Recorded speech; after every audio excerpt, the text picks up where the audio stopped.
So today I'm going to show you a quick tutorial on making a stone model. This is Rhino 8, and I'm going to start with loading in pictures of the gemstone. This stone was purchased by someone who posted about it on Reddit, and I said, you know, it's a 5-minute CAD. Let me just do this for you.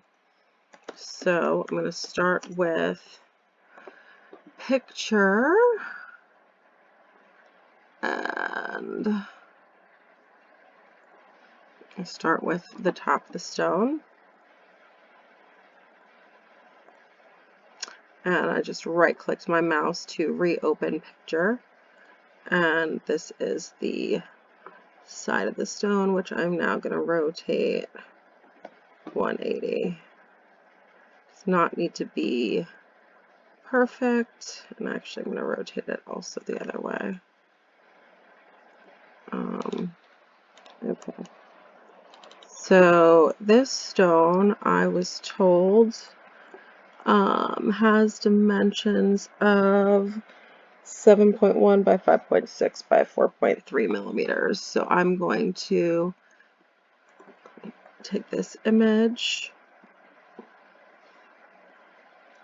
and scale it 7.1, and I'm also going to give it some transparency. I want to be able to see through it a little bit. Okay, that looks good. Now I'm just going to kind of try and move this so we're centered on 0, 0-ish. Doesn't need to be perfect. That looks pretty good, and I'm going to lock it in place. And before I go any further, I'm just going to check the dimensions of my stone. Okay. They also only gave me dimensions in tenths. So this is pretty good. All right, so first thing I'm going to do is just trace an approximation of the stone using a polyline.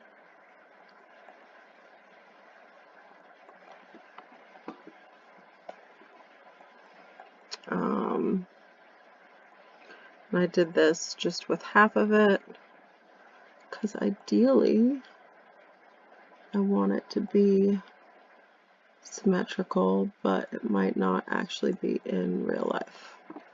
So now I'm going to mirror this. You can find the commands on the left, or you can just do what I did, which is type mirror. And now looking at this, the side I traced and the other side, it's not symmetrical. I'm going to have to make some adjustments. I'm also going to actually make this a little more opaque so I can see the outline better.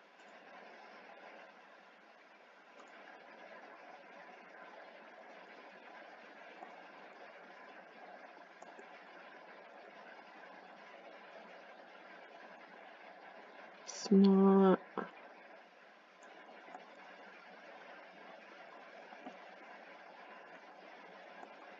like, it's not exactly crisp, but that's okay.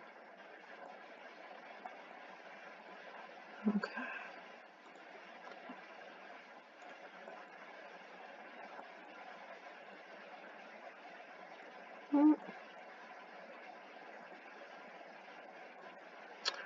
Okay.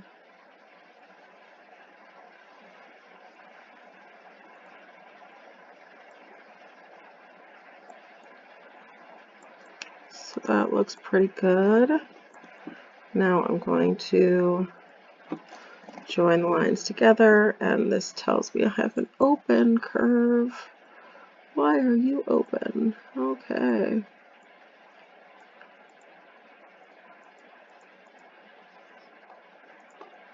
And now you're closed. All right. So The depth of this thing is 4.3 millimeters. So we're going to take this side image and we are going to kind of eyeball scale it to 4.3. And a lot of times with this, I will just kind of get the girdle to culet dimension. Okay, so this person was very worried about the faceting, and you really don't need to be. And the easiest way to do this is actually we're going to take this curve and we're just going to offset it. And then I can show you another way to do it as well. So let's hit offset. I'm going to say through point, and I'm just going to go along and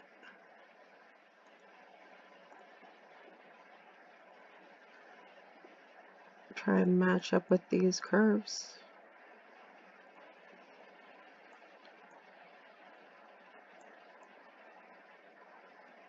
And like, this does not by any means need to be perfect.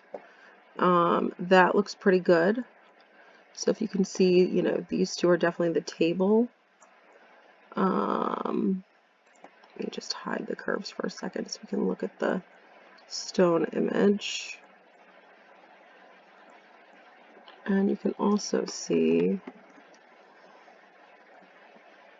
it looks like on the bottom, you know, you probably have one like kind of like that.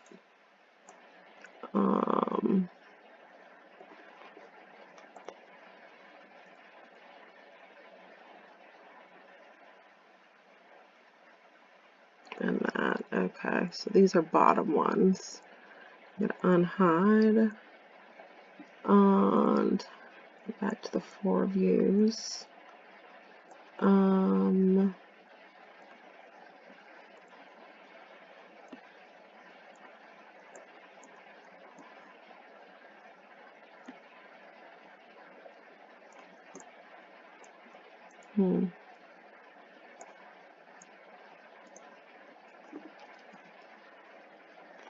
Okay. And I didn't do is actually line these things up. It's all transparent. I'm going to take this guy and I think this is actually backwards. Well, let's see, because this looks like it should be, yeah. Okay, that looks better. All right. So I'm going to move this from here up to the culet. Okay. And now we can just lock that image in place.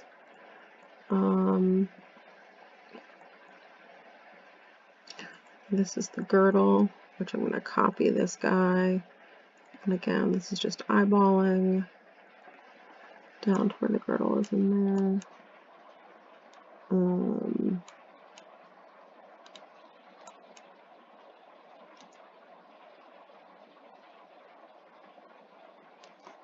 This guy's sort of right there. And this guy down to here.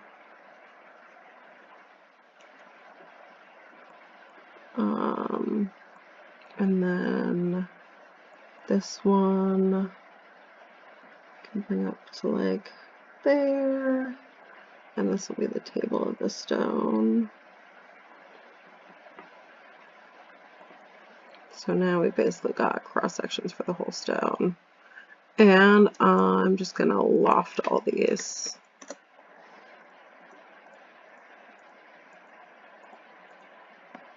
And I want to make sure that all these arrows are all kind of the same spot and all going the same way. I'm just going to hit enter, and I want these to be straight sections, and I don't want it to be a closed loft.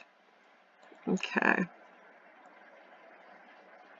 So that bottom one's a little funky. I think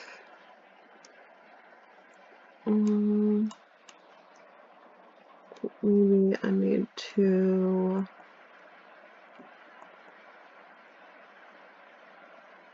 do that a little, this a little. Like, this definitely does not need to be perfect at all.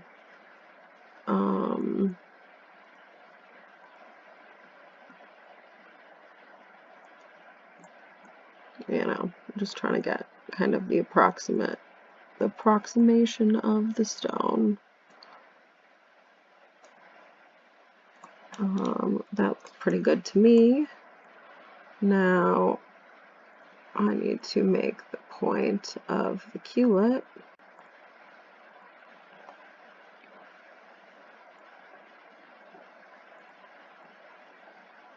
Okay, so that's giving me a point that's kind of looks kind of where it is, and I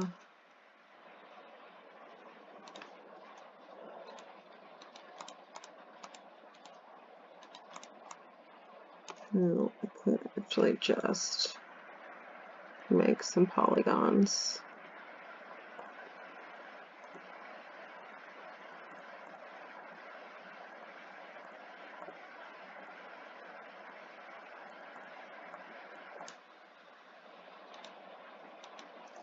Okay.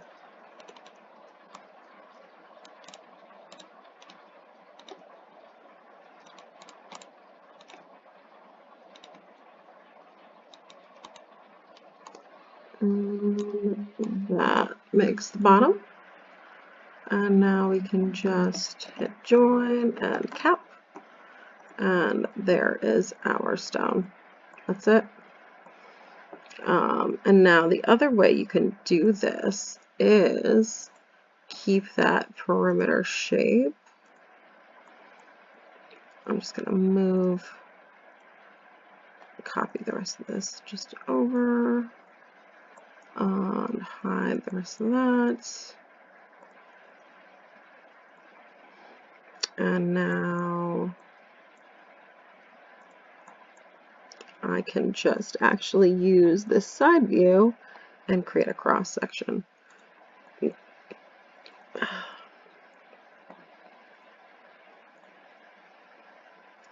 So we can go, you know, why don't we start from the culet actually? I'll just kind of stop it and make straight sections.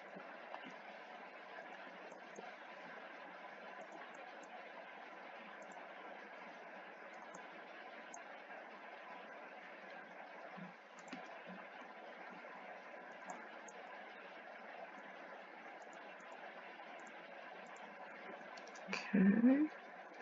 Do you want to make sure that that is 4.3, 4.29? Okay. And I'm going to actually move this. This isn't completely lined up. There. And now I can go back to my top view and I can try doing a rail revolve. Okay. Select profile curve and then rail curve. I'll put 0 as the revolve axis and enter. And that is my stone, and now that I just need to hit cap. And there you go. So that's kind of the two ways to get this stone. Just gonna hide these curves.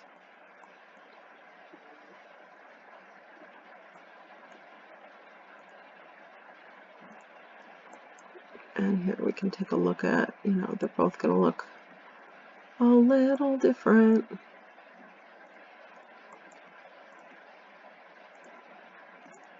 I'll copy both of these and rotate them.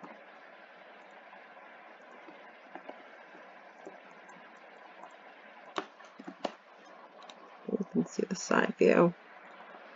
And yeah, that's kind of all there is to it. It's pretty simple. And then also, like, let's say I had a new stone and I wanted to adjust this, like let's say that these corner points on it were a little wider or something. I can actually take this stone, and in the selection filter I can turn on subobjects, and I can say points vertices.